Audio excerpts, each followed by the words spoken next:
শাড়ির প্রতি এক গভীর ভালোবাসা থেকেই হয়তো আজকে এই ইটালিতে আমি শাড়ি পরেছিলাম। তবে শাড়ি পরার পরে সকলের রিয়াকশন দেখে তো অন্য রকমই মনে হচ্ছে। শাড়ি পরা তো দূরের কথা, এটা তো আমার মনে হচ্ছে কোনো এক রিয়াকশন ভিডিও হয়ে গেছে। চারদিক থেকে সবাই এমনভাবে তাকাচ্ছিল, আমি নিজেই কেমন যেন একটা আনকমফোর্টেবল ফিল করছিলাম। আজকে আপনারা আমার থেকে বেশি আমাকে যারা দেখছে তাদেরকে দেখতে পারেন। এটা একটা রিয়াকশন ভিডিও হয়ে গিয়েছে বলতে পারেন। সবাইকে দেখে মনে হচ্ছিল তাদের কাছে যেন এটি একটি অস্বাভাবিক দৃশ্য। রাস্তায় সবাইকে অন্যরকম ড্রেসে দেখার পর আমার নিজেরও কেমন যেন একটা আনকমফোর্টেবল লাগছিল। তবে বাঙালির শাড়ির প্রতি যে ভালোবাসা সেটা কি আর কম হবে? তাই যেখানেই যাই আমি মোটামুটি সব জায়গাতেই চেষ্টা করি শাড়ি পরে কিছু ফটো তোলার আর সেটাকে জীবনের সাথে বাঁধিয়ে রাখার। আজকে শাড়ি পরার কারণ হলো অনেক দিনের ইচ্ছে ছিল যে গন্ডোলা রাইড করব আমি শাড়ি পরে। তাই সেই মতো শাড়ি নিয়েও এসেছিলাম, আর গন্ডোলা রাইড করার আগে দৌড়ে রুমে গিয়ে শাড়ি পরে সুন্দর করে রেডি হয়ে এসেছি। এখন শুধু একটা সুন্দর গন্ডোলা পাওয়ার অপেক্ষা। তবে সেটা নিয়ে একটু টেনশনেও আছি। যদি পছন্দ মতো গন্ডোলা না পাই তখন আবার সেটি খুব খারাপ হবে। কারণ এখানে কিছু গন্ডোলা দেখলাম বেশ সুন্দর সাজানো, আবার কিছু একটু পুরনো হয়ে গিয়েছে। তো নিজের তো ইচ্ছে থাকবেই যে সুন্দর গন্ডোলাটিতেই উঠবো। তো দেখা যাক এরপর কেমন পাই।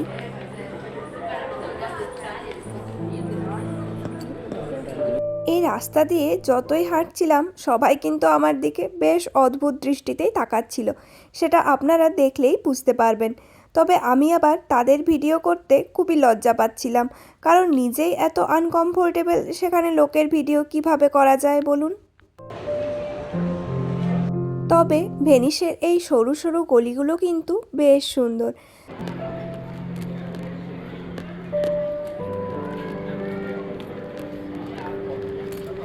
ভেনিসের সুভেনিয়ার দোকানগুলো বেশ আকর্ষণীয়, আর যেখানে এত সুন্দর সুন্দর সব জিনিসপত্র পাওয়া যাচ্ছিল।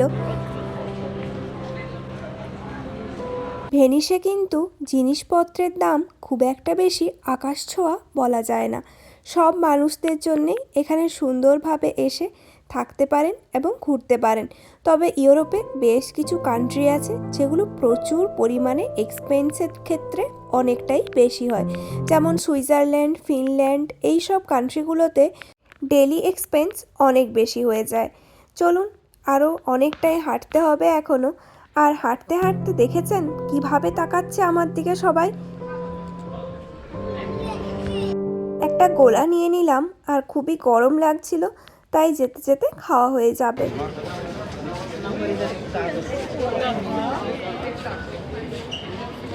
এই জায়গাটাতে বেশ অনেকগুলো সুভেনিয়ারের দোকান আছে। টাইম করে আসতে হবে আর যখন কিনতে হবে। এখন শাড়ি পরে আর এইসব করা যাবে না। ওই রকম একটা দোকান থেকে আমি এই গোলাটা নিলাম, যেখানে আরও অনেক রকমের আইসক্রিম, ড্রিঙ্কস পাওয়া যাচ্ছিল। তবে আমার পছন্দ হয়েছিল এই রেড কালারের জুসটা, আর যেটা দাম নিয়েছিল 3 ইউরো, মানে ভারতীয় টাকায় 270 টাকার মতো। রাস্তায় যেতে যেতেই দেখলাম এখানে কাজ হচ্ছে, আর এনারা এত সুন্দরভাবে কাজ করেন বলে আমরা ভেনিস শহরটাকে এত সুন্দর দেখতে পাই। সব সময় রেনোভেশন চলতেই থাকে।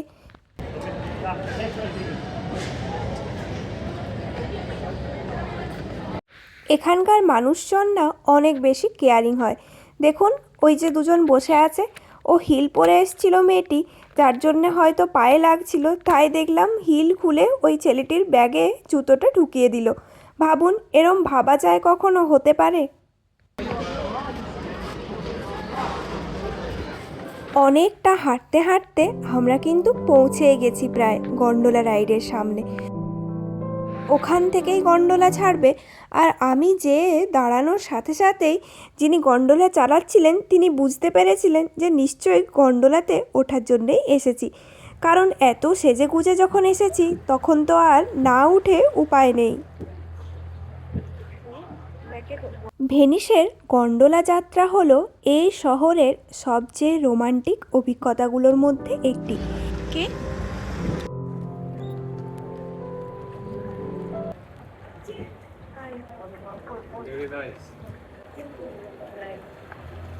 সবাই আমার দিকে এমনভাবে তাকাচ্ছিল যে আমার নিজের তাকাতে, ওই যে ওখানে দুজন আঙ্কেল আন্টি বসে আছেন, ওনারা কিন্তু বেশ ভালোভাবে দেখছিলেন আর বোঝার চেষ্টা করছিলেন এটা আবার কি পড়েছে। যতক্ষণ গন্ডোলায় রাইড করেছি ততক্ষণ সবাই এমনভাবে তাকিয়েছে যে কি বলবো। তবে কি জানেন তো, প্রায় শতাব্দীর পর শতাব্দী ধরে ভেনিসে পরিবহনের একটি জনপ্রিয় মাধ্যম হলো এই গন্ডোলা।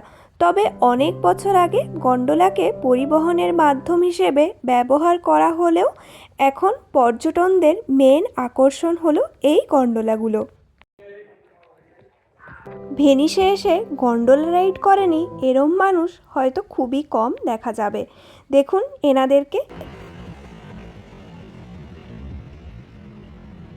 গন্ডোলার প্রাইসগুলো কিন্তু সব জায়গাতে একদমই ফিক্সড হয়।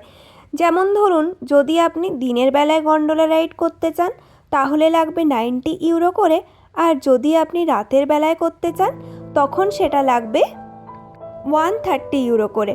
আমরা দিনের বেলাতেই করেছিলাম, আধ ঘন্টার জন্যে আমাদের লেগেছিল 8,000 টাকা। অনেকে আবার শেয়ার্ড গন্ডোলা রাইডও বেছে নেন, যেমন যেখানে মোট এই গন্ডোলাটিতে 5 জন যাত্রী বসতে পারে। তো 5 জনে মিলে 90 ইউরো ভাগ করে নিলে যেরম হয় সেই অনুযায়ীও করতে পারেন। এখানে জানেন তো, প্রত্যেকটি গন্ডোলা একইভাবে তৈরি হয়। সাধারণত কালো কালারের দেখতে হয় এবং 8টি ভিন্ন ভিন্ন ধরনের কাঠ দিয়ে এই গন্ডোলাগুলোকে তৈরি করা হয়, যাতে এগুলি ভেনিসের সরু যে অগভীর খালগুলো আছে সেখানে সহজেই এই দিক থেকে ওই দিক ঘুরে বেড়াতে পারে।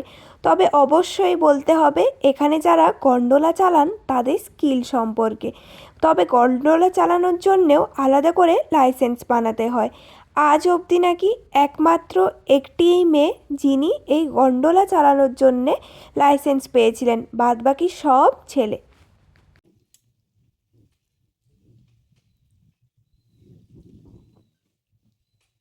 কী যে অপূর্ব এক অভিজ্ঞতা, তা মুখের ভাষায় আমি সত্যিই প্রকাশ করতে গিয়ে আমার ভাষা হারিয়ে ফেলছি। অসাধারণ সুন্দর লাগছিল দেখতে আর ফিল করতে।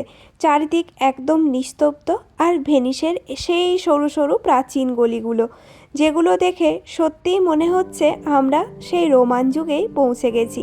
সাথে আমি একটি এই মাস্ক কিনেছিলাম। ভেনিসে এসে এই মাস্কটি বেশ বিখ্যাত। আমি শাড়ির সাথে ম্যাচিং করে নিয়েছি, তবে জাস্ট ফটো তোলার জন্যেই। এই সরু গলিগুলোর মধ্যে এখন এই গন্ডোলার সাথে সাথে বড় বোটগুলোও কিন্তু বেশ ভালোভাবেই ঘোরাফেরা করতে পারে। দেখুন রাস্তার সাইডে কি সুন্দর এই রেস্তোরাঁটা।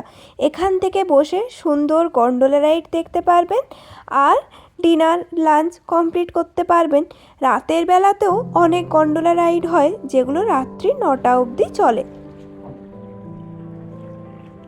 সত্যি কথা বলতে গেলে শাড়ি আমি পরেছিলাম, তবে আমার জন্যে লজ্জা পাচ্ছিল ও।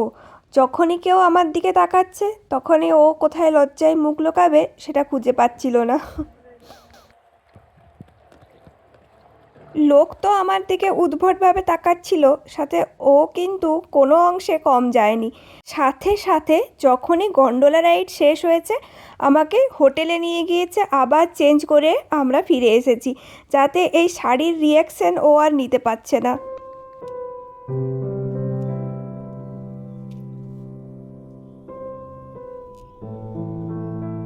যিনি গন্ডোলা চালাচ্ছিলেন তিনিও অবধি না তাকিয়ে পারলেন না।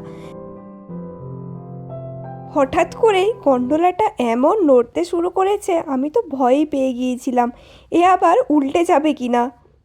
যাক বাবা, যিনি চালাচ্ছিলেন তিনি কোনো রকমে সামলে নিয়েছেন। উল্টে যাওয়ার মতো কোনো ঘটনা ঘটলে এই শাড়ি পরে যে আমি কিভাবে বাড়ি যেতাম কে জানে। বেশ অনেকক্ষণ ধরেই কিন্তু আমরা ভেনিসের এই সরু সরু গলিগুলোতে ঘুরে বেড়াচ্ছি। গন্ডোলা রাইড বুক করার আগে একটু দেখে নেবেন যে সেগুলো ভেনিসের এই ছোট ছোট গলিতে আসবে কিনা। অনেক গন্ডোলায় দেখেছি এই যে বড় গ্র্যান্ড ক্যানেল আছে যেখান থেকে রিয়াল্টো ব্রিজ দেখা যায়, সেইখানেই আপনাদেরকে ঘুরিয়ে ছেড়ে দেয়। তবে এই জায়গাটা তো আমরা বড় বোটে করেও ঘুরতে পারবো, গন্ডোলায় ঘোরার আসল মজা হলো ওই ছোট্ট গলিগুলোতে। এখন আমরা গ্র্যান্ড ক্যানেলের এক পাশে ছিলাম, ওই সরু সরু গলিগুলো দিয়ে ঘুরিয়ে নিয়ে গ্র্যান্ড ক্যানেলের অন্য পাশে গিয়ে আমাদের রাইডটা শেষ করব। এই যে বড় বড় বিল্ডিংগুলো দেখছেন, এখানে কোনো বিল্ডিংয়ের নিচের তলাতে কিন্তু কোনো মানুষজন থাকে না। কখনো কখনো এত বৃষ্টি বা বন্যা হয়ে যায় যে নিচের তলা পুরো জলের মধ্যে ঢাকা পড়ে যায়, তাই এগুলো ফাঁকাই থাকে। পুরনো পুরনো এই স্যাঁতস্যাঁতে যে বিল্ডিংগুলো দেখছেন, অবশ্যই স্যাঁতস্যাঁতে হবে, কারণ এত বছর ধরে জলের নিচে রয়েছে। এগুলোতে শুধুমাত্র বড় লোকেরাই থাকে, কারণ এগুলোর এত দাম যে গরিব লোক বা যারা মধ্যবিত্ত তাদের পক্ষে এগুলোতে থাকা অসম্ভব। তারা ভেনিসের আরও অন্যান্য আইল্যান্ডে থাকে, তবে এখানে শুধুমাত্র বড় লোকরা থাকে। এখানে যাতায়াত করার একমাত্র মাধ্যম হলো এই জলপথ, যার জন্যে সব পুলিশ থেকে শুরু করে অ্যাম্বুলেন্স, সমস্ত সরকারি যে সমস্ত যানবাহন, তাদেরও চলার রাস্তা এই জলপথই। অনেকেই বলেন এই জলগুলো দিয়ে নাকি পচা দুর্গন্ধ বেরোয়, তবে আমার সেরম একদমই মনে হয়নি। যেখান থেকে আমাদের রাইড শুরু হয়েছিল, এখন মোটামুটি আমরা শেষের পথে, আবার সেখানেই শেষ হবে। এত ভালো লাগলো যে বুঝতেই পারলাম না কখন 30 মিনিট পেরিয়ে গেছে। খুবই সুন্দর অভিজ্ঞতা, যেটা সারা জীবন মনে রাখার মতো। আর নামার পথে রাস্তার ধারে পেয়েছিলাম একটা ম্যাকডি, সেখান থেকেই নিয়ে নিয়েছি এই একটা বার্গার খেয়ে সোজা রুমে যাব, তারপর চেঞ্জ করে আবার আসব। চলুন তাহলে ভিডিওটা এখানেই শেষ করি। দেখা হবে পরের নতুন একটি ভিডিওতে।